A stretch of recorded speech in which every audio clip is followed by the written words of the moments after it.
Hello, today is April 28th, 2015. We're meeting today with Mr. Wayne Leroy at his home in Fort Collins, Colorado. My name is Brad Hoops. I'm the interviewer for the Northern Colorado Veterans History Project. Welcome, Wayne, and thanks for sitting down today to tell your story. Thank you. Let's start out, if we could. Tell us a little bit about yourself, your date of birth, where you were born, a little bit about your family. I was born March the 16th, 1921. I was born in just outside of a little town of Albert, Kansas. And normal growing up, I went to work for Stearman Aircraft. Backing up, any brothers and sisters? I have had three brothers. And where were you in that order? I was next to the youngest. Okay. And what'd your dad do for a living? He was a farmer. Farmer. Okay. Well, a couple of questions I always like to ask your generation. One, was your family, and do you remember much of, was your family affected by the Great Depression? Yes. In what ways do you remember? No money. No money, yeah. And also, particularly in your case, I don't know where Albert is, particularly in Kansas, but were you guys affected by the Dust Bowl? Yes. Talk a little bit about that, what that experience was like. I could remember living on a farm, and Dad had problems with, couldn't get rain just like it is right here. And I can remember one wheat crop he had, completely blown out. High wind, no rain. Didn't even go out to the field to try to cut the wheat because there wasn't any there. Oh boy, wow. How did you make it? How do you think you guys made it? I don't know. Yeah, wow. I don't see how we did. Yeah, I'll be darned. So you went through the school system and graduated from high school there? And I went to country school through the 8th grade. one of the one-room schools with all the grades together? Yeah, one teacher. And then I went to high school in the little town of Great Bend. That's a little bigger town. Yeah, okay, yeah. And I graduated in 1938. Okay. And then what did you do after you got out of high school? Well, I worked for the neighbors for just maybe a couple bucks a day. And finally in 1941, I heard about an aircraft company in Wichita, Stearman Aircraft. They built bi-wing trainers. And I got a hold of them, and they invited me to go to work. Now, were you interested in airplanes, or it was just purely just a job? No, I took my first airplane ride when I was 8 years old. Oh, And I was hooked. with a barnstormer that came through? Yeah. And this went to Wichita, went to work for Stearman Aircraft, and then. Now, was that before the war broke out, or had the war broken out when you went to work for them? No, I don't remember, but I don't think war broke out. Okay. But Boeing finally bought out Stearman, and it became a big plant. But I went up in the company pretty good. All the while, I didn't have a college degree, but I was taking lots of classes at the university there. And I became a draft age. Boeing wouldn't release me. Because you had a war industry deferment, correct? Yeah, they gave me a deferment on account of we were designing the B-29 bomber. Right. And then when we finally got the airplane completely designed and in full production, I went into service, and being as I had worked in the aircraft industry, my basic training was cut short. So did you go into the Air Corps then? Went into the Air Corps and ended up over on the island of Saipan, South Pacific. Well, let's talk a little bit about that. I mean, here's this farm boy from Kansas, halfway around the world. Did you fly over? Or did you take a ship over? Oh, they flew me over. Yeah. Coming back was a different story. Okay, yeah, we'll talk about that. So here you are, halfway around the world on this tropical island. That must have been amazing experience. To It was, yeah, it didn't look like you weren't in Kansas anymore. no, but I enjoyed it over there. It was nice. Now, what was your job? What were you doing in the Air Corps? I was assigned to a B-29. That's what the base was, and I was a top gunner. Oh boy! And didn't the top gunner control all the guns? I could control every gun on the airplane, and sometimes I did. Wow! Wow! But we flew 28 missions. 28 missions over Japan. Yes. It was still a long ways away. Round trip was 13 and a half hours. And of course, B-29 was the only airplane that could make that trip back because there wasn't any filling stations. Yeah. Yeah. Right. Right. Talk about some of them. Do some of the missions stand out in your mind that you remember that? Not particularly. We had a lot of Jap Zero interference, Oh. but the B-29 had a gun system on it with computers. Nobody hardly ever heard of a computer back in those days, but the computer run the system. And all you had was a sight with 11 orange dots. And by turning a knob, you could increase or decrease the diameter of the ring of dots. And all you had to put in was the airplane you were shooting at, put in the length of the body or the wing span. If you got within 1,000 yards, you pulled the trigger, you had him. Really, pretty accurate, huh? Oh, I couldn't believe it. Huh. And people ask me how many zeros I shot down. I have no idea. Wow. Shoot one down, another one took his place. Oh boy. What would you think? I mean, you said it, 13-hour round trip, so probably 6 hours to get there. I mean, what would go through a person's mind? I mean, you're flying into harm's way. You don't know what's gonna. What do you? I can't imagine what a person thinks as he's flying. You just think, well, I wonder if I'll make it back this time. Oh boy. Oh boy. We had a little bit of damage on the airplane, but nothing serious. Those Jap Zeros were shooting 30 caliber machine guns. They make a hole about 3/8 inch diameter. But nobody on our crew ever got nicked. Oh, good. Yeah. Talk a little bit about life on Saipan and the base. What was your living conditions like? The food. Well, the food was good. It was hot. Yeah. Practically every day got up to 120.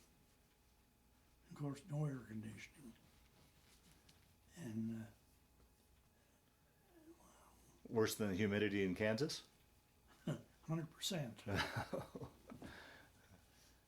Yeah, it wasn't nice. Our base was just outside of a forest, and when we were back on base, a lot of times we'd go out into the forest because it was cooler. Oh boy. Any worries about the tropical diseases there, the malaria and such? Did you ever have any problems with that? I didn't. As other people did. But I guess I was pretty healthy. Yeah. And what would you do when you guys weren't on duty or flying? What would you do to pass the time and entertain yourself? Read a book. Is that it? No, for the first half of the trip, halfway there, we didn't have any Jap fighters at all because Jap Zero couldn't fly that far anyway. Yeah. But when we started getting close, we had lots of them. It's just a matter of trying to get back safe. Oh boy. And then what would you, when you were back on base and not flying, and what would you guys do for entertainment on? Let's put it this way. When we wasn't flying, of course my crew knew that I helped design the airplane. The crew chief had done the work on the base, found out that I had. And so when we get back from a mission, to start with, we were supposed to go to mess hall and get something to eat. And then, of course, we had nothing in the airplane. Yeah. For 13 hours. And then we were supposed to hit the sack, get some sleep. But the people working on the airplanes, when they found out that I helped design it, I spent many, many, many hours down on the flight line drawing up repairs for them. You became somewhat of a crew chief yourself then, huh? Well, I guess. Yeah, yeah, yeah. Did any like USO shows or anything come through? Yes. Bob Hope was one of them. Well, yeah, yeah, I can't remember anymore, but yeah, there were several. yeah,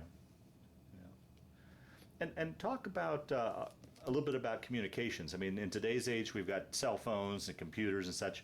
What was your mode of communications with back home? A letter. You couldn't phone, Yeah. and I'd write letters to my wife, and she was born already. I'd write letters to them. Sometimes it'd take a month for them to get it. Oh boy. Yeah. Now, well, that we need to back up then. So you talk a little bit about you were married. Talk a little bit about that. How you met your wife and. Well, I met her in high school. Oh, so you're a high school sweetheart? Yeah. And I never dated anybody else. Wow. And we got married in 1941. Wow. I was 20 years old. Well, that had to compound things, make things worse. Going overseas, Yes. leaving behind. Was your daughter born before you left, or was she? Yeah. Yep. I celebrated her first birthday on Saipan. Oh, I can't imagine. Oh. Yeah. Now, as the war progressed, did your base move from Saipan further up, or would you stay on Saipan the whole? You did the whole time. When we went overseas, we landed at Guam first, Mm-hmm. and was there probably a day and a half. Then they moved us to Saipan, and Saipan was a B-29 base from day one. Okay. Okay. One of our missions to Tokyo, we had 350 B-29s. That must have been a sight to see. Oh man. And you had a great viewpoint too, I imagine. There was 3 different islands that they were stationed on. Saipan, Guam, and Tinian. And a lot of times we'd gather up airplanes from all 3 bases. Wow. Oh man. So moving on then, talk about when you heard about the atomic bomb and did you have any concept of what this thing was and? Had no idea whatsoever. Yeah. How did you guys get word? I mean. Well, commander of our base told us about it. Apparently he had connection some way.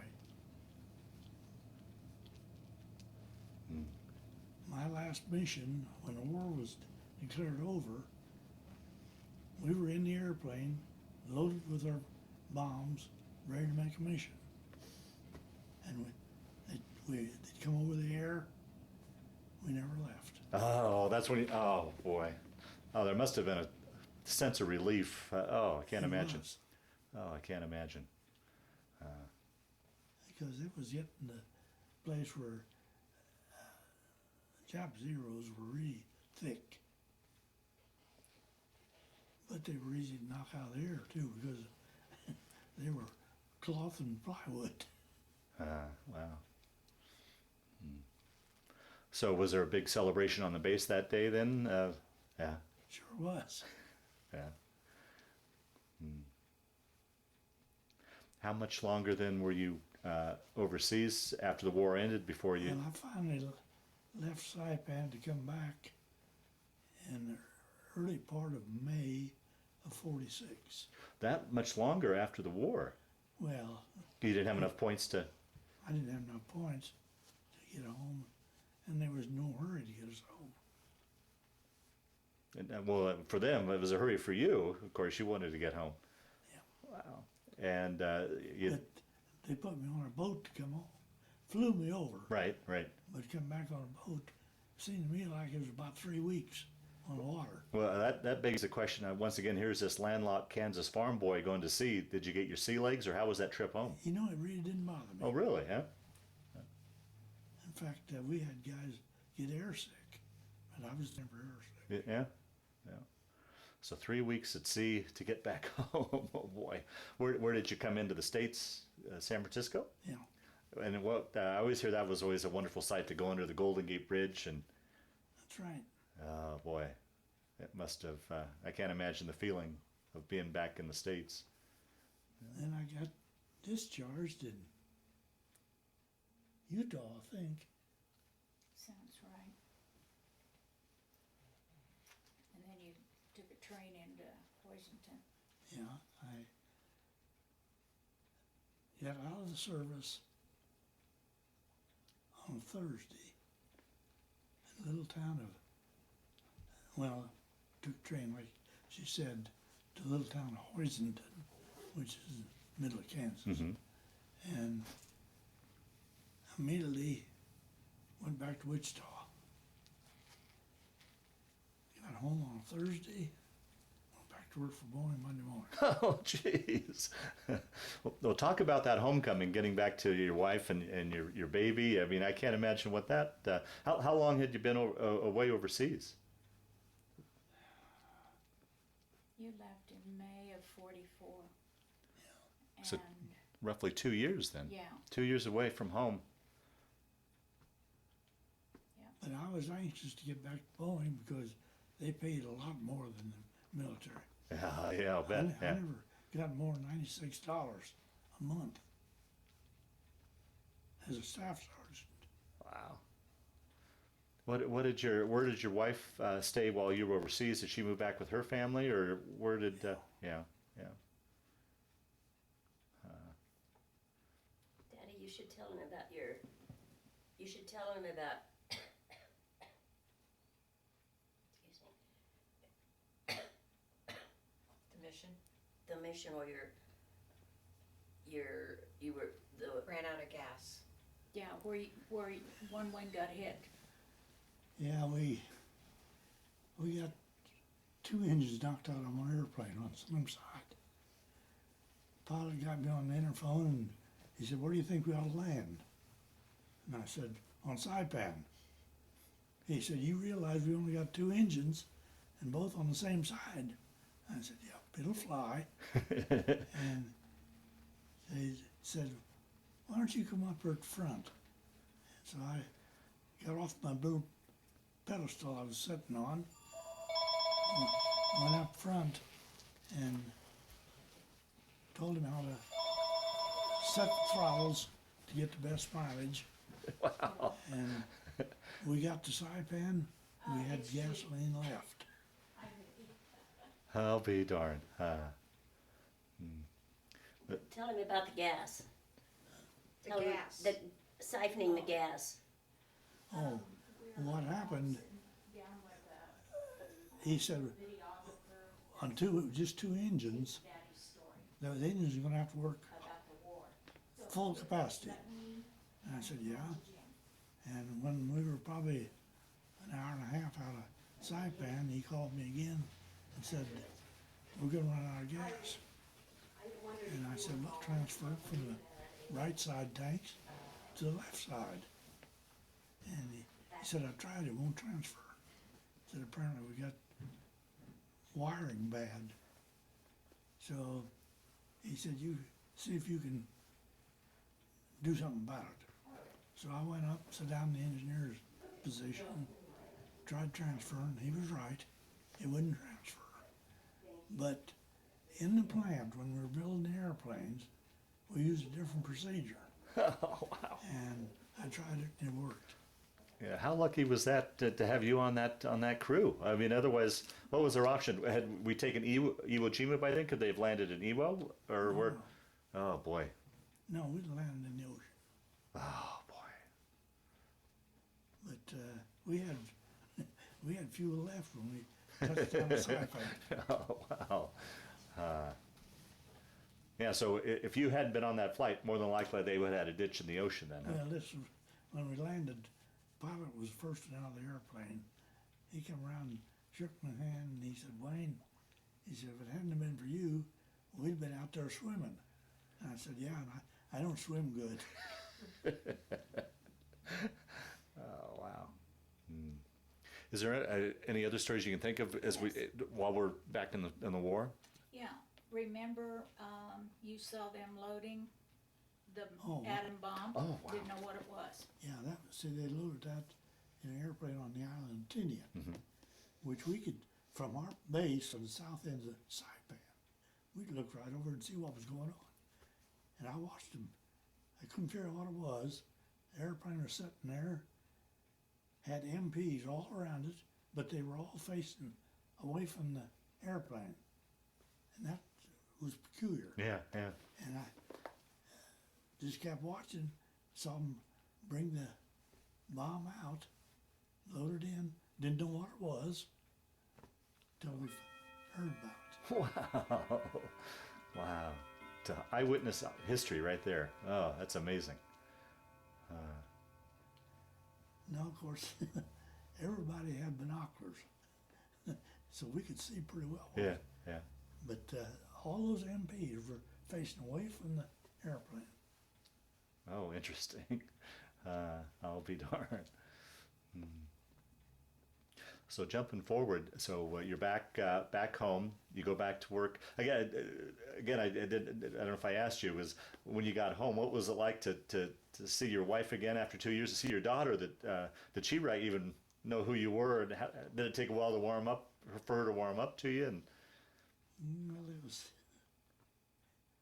I can remember running down the boardwalk when the train came in to meet him. oh Because wow, Mom always had his pictures around the house and always talked about Daddy. So, but I was less than 3 and I can remember that. oh wow. How was that for you? How was that adjustment? I mean, you've been in the military for 2 years, halfway overseas, in harm's way. Was it much of an adjustment going from military back to civilian life? Not really. No? I went right back to work for Boeing. Yeah. Helped design the B-52. Really? Wow. So you went on to make your career at Boeing then? Yeah. And how many years altogether were you with 35. them? How many? 35. 5 years.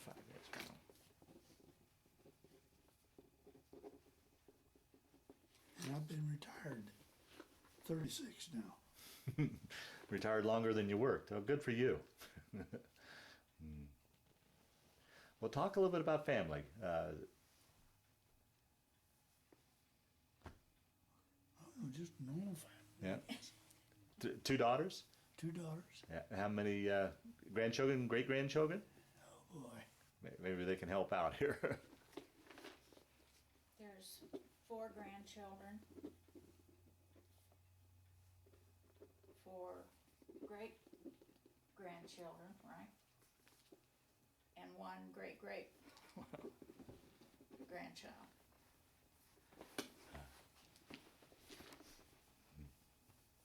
Through the years, did you keep in touch with your crew or anybody? Any sort of reunions, anything like that? I did the first year. I got a hold of the pilot, But after that, I couldn't get a hold of any of them. And as far as I can know, they're all dead. Yeah. Were you the youngest one on the, were you one of the youngest? Yeah.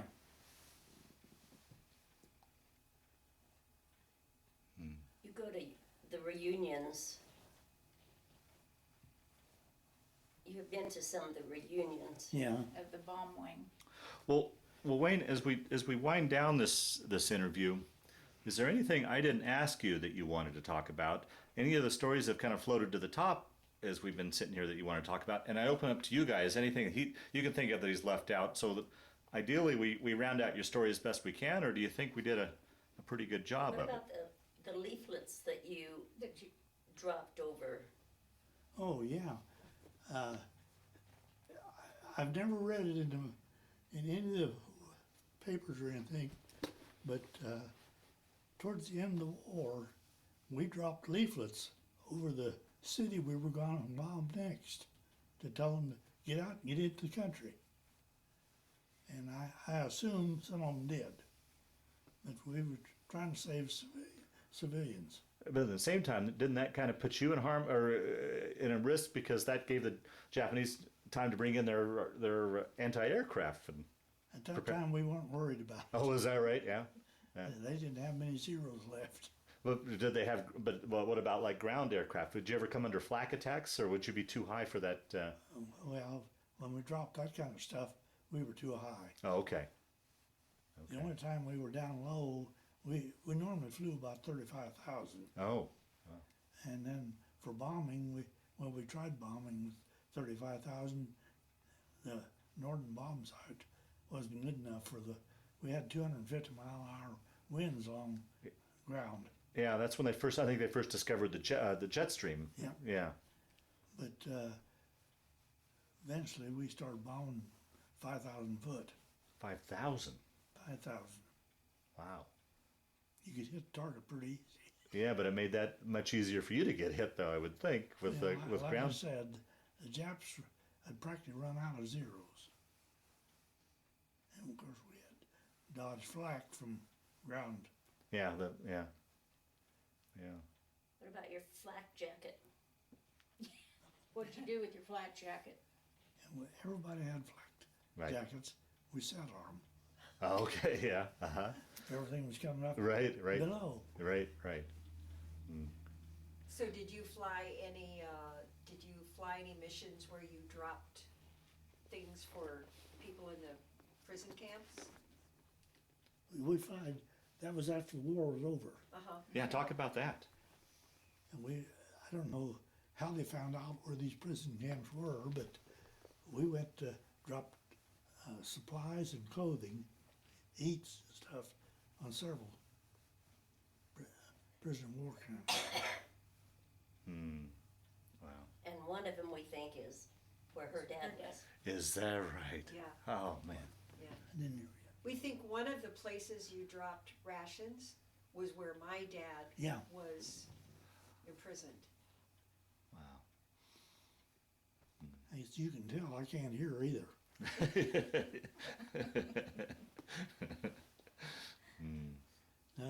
I started losing my hearing before I got out of service. So was it war related then? Oh yeah. Yeah. And I was sitting from here to the desk from turret with twin 50s on it, Yeah. and they didn't furnish earplugs or anything. Well, hopefully since then the government's taken care of you and helped you with that. Yeah. Sort of. Yeah, sort of. Sort of. And what was it like inside the B-29? Because I understand that was the first pressurized plane, correct? It was, I mean, Shirt sleeve all the time. is that right? As opposed to the 17 where you had to bundle up and yeah, so it was so you were at least fairly comfortable then. Yeah. Oh yeah. Yeah. It was noisy, Still noisy. Okay.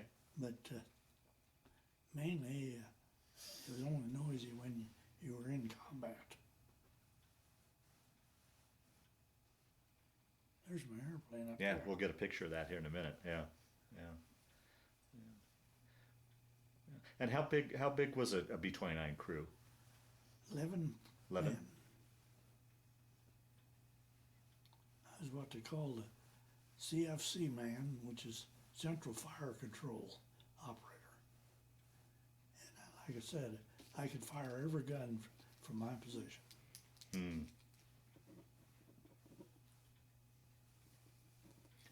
So would there be men still manning those turrets? Or? Oh yeah.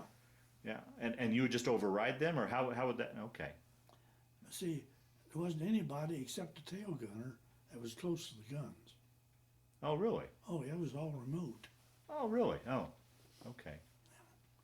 I was within about, maybe 4.5 feet of the turret that I was sitting next to. Oh, huh. Oh, I didn't realize that. So you physically didn't control the thing. It was all operated. You controlled it, but it was all electric. Huh. I'll be darned. He had an optical sight, and you looked into it to see where the airplane was. And I was raised on a farm where I was taught to, when you're hunting ducks, you had to lead them. Okay. Right. On that system, you didn't. Kept them in that ring of 11 orange dots. Oh, interesting. Did you ever have, after the war, did you guys ever fly in? Did you ever get on to mainland Japan at all, or? No, No. no, about 5,000 foot is close I ever got. Yeah, right. Yeah. Through the years, have you ever had a chance to travel back through the Pacific and go to? No. Yeah. Well, the year you went to Australia, you stayed in Guam to make your connecting Yeah. flight, Yeah. but that's it. Tell him about the beer. Hmm? About your beer. How'd you cool your beer? Hmm. Yep. Yeah. How would you? They had no refrigeration Yeah. on the island. Right. So before we went on the mission, go get a case of beer and put it in the Bombay. And the beer was 3.2%. And sometimes it was almost frozen when we got back. Oh, really? Oh, but Yeah, it tasted delicious, though. Oh, yeah. Yeah. Yeah, Yeah. I drank my share over there, but I don't, very seldom ever drink a beer. Yeah. Daddy, why don't you tell him about the time when you had a tail gunner that kept falling asleep? What your pilot did? Oh, you mean about him jumping out? Yeah, because the pilot landed it Landon, nice and easy. he was a good pilot. He could breathe, got the greased in landing and never even know when to touch the runway. Pulled it up, hard stand, parked it, shut the engines off, and then hit the bailout alarm. Tail gunner bail out onto the horizontal stabilizer, and then jump to the ground.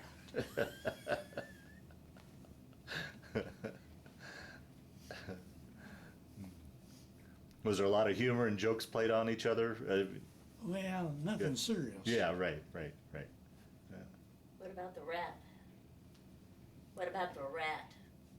The rats you had in the barracks, Oh, that was on Guam was it? Oh, when we first got over there.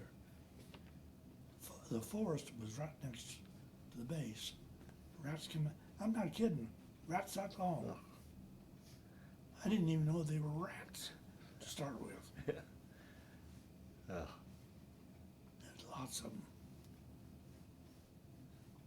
what was the guy, he kept coming in late or something? He kept coming in late, drunk. Oh yeah, every time we had a day off, this one guy come in the barracks. He was soused, really drunk. So we caught a rat and hung it by the tail right in the middle of the hallway. Hallway down the middle of the barracks. He walked in and hit that right square in the middle of his face. He sobered up real So what were the housing conditions like? You guys were in Quonsets or tents, or what was We were in Quonset. Quonset? Okay, yeah. And would either Guam or the Saipan bases ever come under bombing attacks from the Japanese? By that time, we'd Yeah, pretty much flushed them out. Okay, yeah. yeah.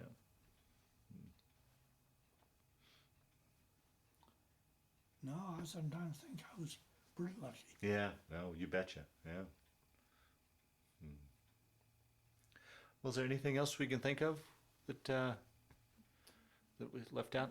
Certainly, I know we've only probably got the tip of the iceberg, but hopefully captured a good chunk of it anyhow. Well, there's a lot of stuff I don't talk about. Fair enough. Yeah, I want to forget it, fair enough. and I'm trying to. Yeah, fair enough. Absolutely. How was that over the years? Did you have any problems with nightmares or flashbacks or anything like that? You're able to put that behind you? I did when I first got back. Did you? Yeah. Seemed like I was dreaming about it every night. But, like I said, I tried to get it completely out of my mind, Yeah. and it's helped. Oh, good, good, good.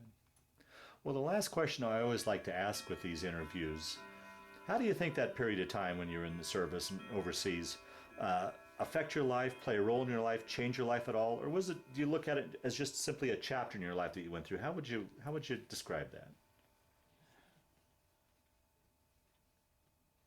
I tell you, I really don't know. Yeah, yeah, It's just part of life. yeah, wow. I didn't regret going into service at all because practically all my friends Yeah, right, were in. right, And I figured it was my duty. yeah.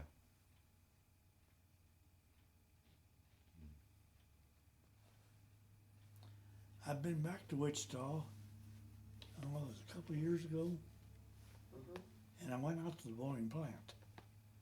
When I first went to work there for Stearman, I was number 54. Really? Just a small bi-wing airplane. And then Boeing bought it out and built it up. We had 38,000 working there. Wow. Well, you know they're getting ready to fly that refurbished B-29 again. Yeah, that's ready to go back up in the air. Yeah, last time I was in Wichita, I went out and looked at it, crawled through it. Really? Oh, I bet they were glad to have you out there. Yeah, I couldn't get away from them. Yeah. Some of the guys that I worked with was still there, Wow. and I couldn't get away from them. They just asked me what Yeah, you. questions. Yeah, yeah. I still remember the airplane pretty well. I was going to say, you talk about not having a good memory, but I bet you can remember everything about that airplane. At one time, I practically every part of the airplane, somebody pointed out to a part, I'd give them the part number. Wow. I had a good memory. Wow. Annie got to fly in Fifi a couple of years ago, Okay, yeah. so. Excellent. Did you see Fifi when she was out here this last summer at the Loveland Airport? No, she was at, down in Broomfield? Broomfield, at Okay. that airport down there when he went. Was that your favorite through your career? Was that your favorite plane to work on, or what was some of the highlights? That's the only one I was around. Yeah. Well, you said you were involved with the B-52, weren't you? Well, that was afterwards. Yeah. I mean, through your whole career, what was your favorite? Some of your favorite projects? 29. The 29. Yeah. Yeah. I was on it right from the very start. Yeah. Wow. Yeah. And how many people can say that they were part of designing the B-29, then actually flew on the B-29? He put That- it together too. I mean, What's that? he helped design it and then put it together and then flew in it. Yeah. How many people can say that? Very few people could probably say that. I don't know whether there's anybody else. Yeah.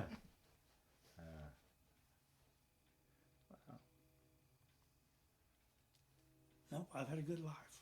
Oh, very good. Very good. Well, Wayne, I want to thank you for sitting down to tell your story today. More importantly, though, I want to thank you for your service to our country. Thank you.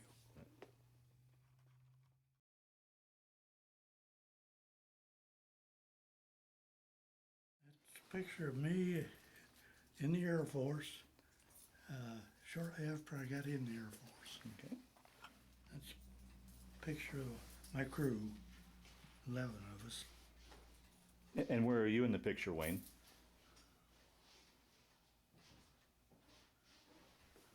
Get around right here. Right there. Okay.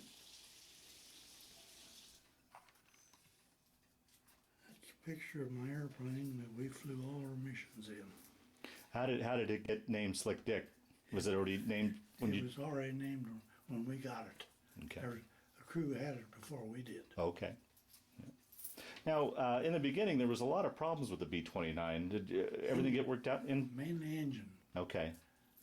Right cyclone engine that they built, first time anybody ever built that big a engine. It had 18 cylinders, 2 rows, one in front of the other, and the back row couldn't get enough air to keep cool, and we had a lot of engine fire. Okay. But you guys never had any problems with your plane as far as mechanical problems, except for that gas issue at that time? Yeah. Yeah. That picture was taken when we visited the boneyard down in Tucson, Arizona, You were able to climb in and, and that's B-29. yeah, I'll be darned. That's a picture of Fifi, the only flying B-29 as of at this time. It was taken down to the boneyard. Now, that one was taken down in Broomfield the day you flew on Oh it, yeah, wasn't it? that's right. Yeah. And talk about that day when you flew down in Broomfield. After all these years, what was that like? The only thing that bothered me, the airplane, I mean, it was just like it was back in the war. But they'd taken all the insulation out of the inside, and it was so noisy you couldn't understand Oh, wow. the noise. Yeah, yeah. Because originally it had 4 inches of insulation inside. Why they took it out, I don't know. But was it able to, when you went up in the air, did it take you back? Oh yeah. Back and, Mainly I was answering questions yeah, I'll from bet. the crew. Yeah, I'll bet.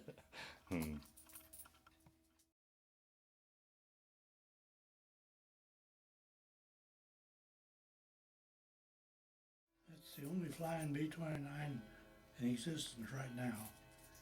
And we were down to the Broomfield. Broomfield when I was there.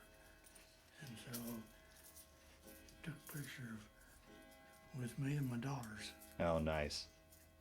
Very nice. That's me in this lower picture here. Yeah, well, all 3 of them down Broomfield.